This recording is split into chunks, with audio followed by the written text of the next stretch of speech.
The directions here state to find f prime of x for f of x equals x cubed times e to the x. So to find the derivative in this case, we're going to have to use the product rule because this is a product of two pieces, of two functions. So the product rule, as you've seen it, looks something like this. The derivative with respect to x of the product of f and g equals f prime of x g of x plus f of x g prime of x. And I actually remember this rule a little bit differently. Whenever I'm doing the product rule, I'm always thinking in my head first times the derivative of the second plus second times the derivative of the first. But whichever form is easiest for you is fine. So in this case, our two pieces are x cubed and e to the x.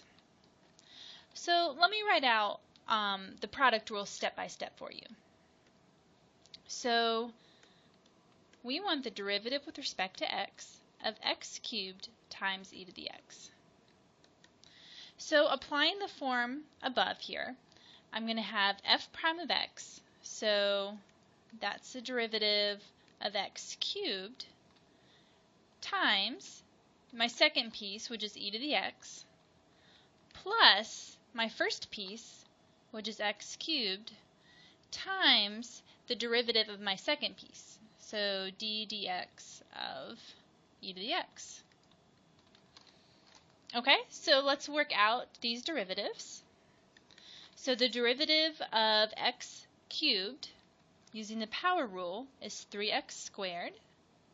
And then I still have my e to the x here, plus x cubed times the derivative of e to the x, which is e to the x.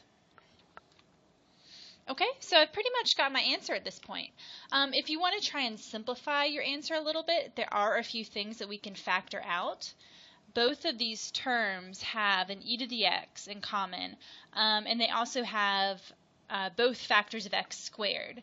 So if I pulled those out, it'd look like this. X squared e to the x times, now from the first piece I just have a 3 left over, and from the second piece I just have an x left over. But either of these forms are fine and correct.